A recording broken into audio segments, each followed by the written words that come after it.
Mainly because we've got a class that is for sort of less fast boats. Because it's been windy, some boats have damaged their sails, in which case they change the qualification to the different classes. So until it actually gets here, we're not quite sure where some of the boats will be. Well, the two fastest boats you've got here, there's two TP52s, THA 72, which has come down from Thailand. That is currently unbeaten on the Asian circuit in the last year. And they'll be very closely matched by Oi, with Peter Ahern, who's a long-time supporter of the regatta. The interesting thing is today in the practice race, I don't want to give them bad luck, but Oi actually beat THA 72 today, so that'll be very tight racing.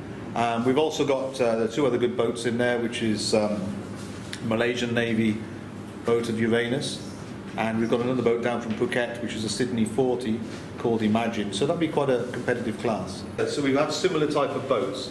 So it's not very easy if you put a very large boat that's 40, 50, 60 feet in with a boat that's 6 meters or 20 foot or something like that. So we try to keep the boats very, very close together, which is why we have these class splits. So in theory, all the classes are pretty competitive. In this part of the world, we use a handicap system called IRC. It's a rating system, so it works out how fast boats can go. Most of the regattas in this part of the world are competitive right the way through all the classes, and some of the results will be down to seconds at the end of the day. A rating, well, a rating is a calculation using lots of physics. Basically, it takes the design of the boat, the shape of the boat, how big their sails are, and basically it works out what the potential of the boat is, how well they should sail it. We give them a number, and in theory, if they all started, and we applied that number at the end to the amount of time they took to go around the course, everybody would finish the same. So for instance, today, we had in the racing class, there was 58 seconds between the boats in the class. So it compensates for the smaller boats and lets the bigger boats race around when we've only got 2 or 3 larger boats like the TPs. But it's a very good leveler. I mean, the way you'd use it, you'd think about it, horse racing. On horse racing, we put extra weights on the horse to slow the horse down.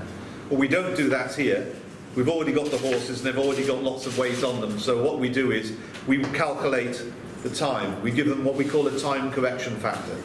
So for instance, boat number 1, if his rating is 1, and when you look on the entry list, you'll actually see a number here, which is 1 or 0.98 or 1.2.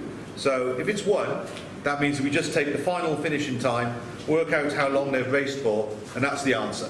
That's their finishing time.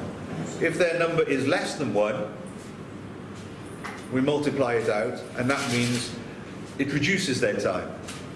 If a boat has a very high handicap, for instance the TP52s, their handicap is 1.396. So they might finish in an hour, but by the time we've calculated their relative speed, it works out about 1 hour 16 minutes or something like that. So everybody has a chance when they go out to race against each other. The only problem we have is the wind conditions here this week.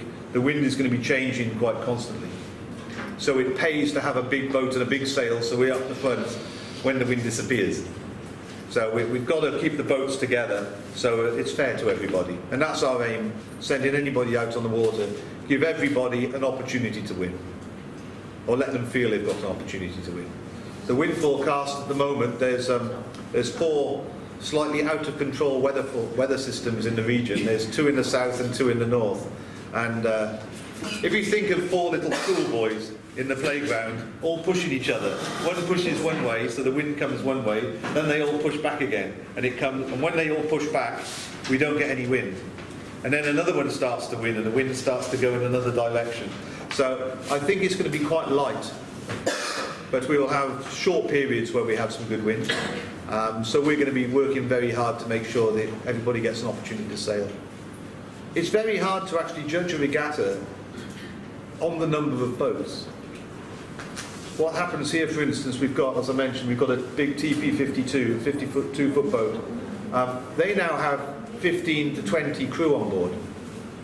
So what happens is, there's not that many competitive crews who actually live in this part of the world, so people actually pull crews from other boats to all come and race. And what we're finding in this part of the world, because we have the Asian yachting circuit, which is pioneered by Captain Marty over there, We have a series of 12 regattas now that completely cover the region. And what you're finding is people are sharing or using each other's boats and each other's crews. So some will come to the east coast and some will go to the west coast, so they can take part in all the events. So you can no longer just say, oh, well, there's a few less boats. Well, there might be less boats, but there's actually more competitors because we've got more bigger boats. So that's what keeps on happening all the time. I mean, one of the keys is, I mean, we've got quite a few Thailand boats here this year. We've got the good Malaysian teams out there. We've got good Singaporean teams. There's a very good Asian core, as well as all the Australian visitors, teams from the UK. There's a French team that's just flown in. A couple of days ago, the boat arrived. We had to get it out to the water, weigh it, work out the handicap we were talking about. They had new sails arrive today. So there's a lot going on all the time. So it's worth going around and seeing what is out on the water. Okay, well, obviously, we're a little bit influenced by what the wind is doing. Going out there. In fact, last year we actually designed some new courses that we haven't actually used yet. So we've designed a whole series of courses to hopefully allow for all wind conditions and directions. So we've actually got a new race that actually goes around the southern islands as well, which we could possibly use. I think that we're very much influenced by the wind direction as much as anything else. I think the sailing area and the diversity of Langkawi is phenomenal. I've been coming here, I've been over here for 23 years. I actually introduced Sunsail, the yacht charter company, to Langkawi in 2001. There's not many, everywhere's got brilliant beaches, a lot of places have blue water, a lot of places have limestone columns. Here Langkawi's got everything. As a sailing destination, I think it's one of the best ones in the world. I think it's a great place for families on sailing yachts as well to come. So instead of just going to beaches, they can go ashore, they can go to the eagle sanctuaries, they can go zip lining, they can do a lot of other things as well.